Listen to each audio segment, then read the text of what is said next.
நான் இப்போ வந்து மயிலாப்பூர் லஸ்காரருக்கு தான் வந்திருக்கேன். எதுக்குன்னா கொலுக்கு பொம்மை வாங்குறதுக்காக வந்திருக்கேன். வருஷம் நான் வந்து இங்கே வந்து ஒரு செட்டு பொம்மை வாங்கிடுவேன்.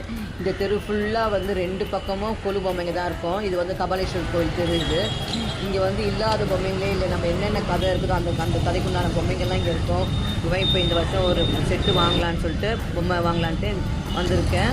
இங்கே பாருங்கள், எல்லாம் வந்து சபரிமலை, அப்புறம் சிவபெருமான், முருகர், கார்த்திகை பெண்கள், ஐயப்பன், அப்புறம் வந்து கைலாயமலை, கிருஷ்ணலீலா, அம்பாள், ஞானாம்பிகா, இந்த கிரிக்கெட்டு, ஃபுட்பாலு, இந்த மாதிரி விளையாடுற மாதிரி அந்த மாதிரி ஐட்டம் இருக்குது. இது பாருங்கள், அது வந்து இந்த முருகரை பார்க்கும்போது நிஜமானமே ஒரு குழந்தை அப்படியே முருகர் வேஷம் போட்டு நிற்கிற மாதிரி இது அவ்வளோ தத்ரூபமாக இருக்குது. இது வந்து மாப்பிள்ளை அழைப்பு, இது வந்து மாப்பிள்ளை ஊர்வலம் வர சீட்டு தான். அது இந்த மாதிரி எல்லா செட்டுமே அங்கே விற்கும். இந்த வருஷம் என்ன பொம்மை வாங்கினேன்னு சொல்லிட்டு நான் எதிர்பார்த்துட்டு போனேன்னா அது கிடைச்சிருச்சு. அது என்ன வாங்கினேன்றதை நெக்ஸ்ட் வீடியோவில் போடும்போது நான் உங்களுக்கு காட்டுறேன். பாய்.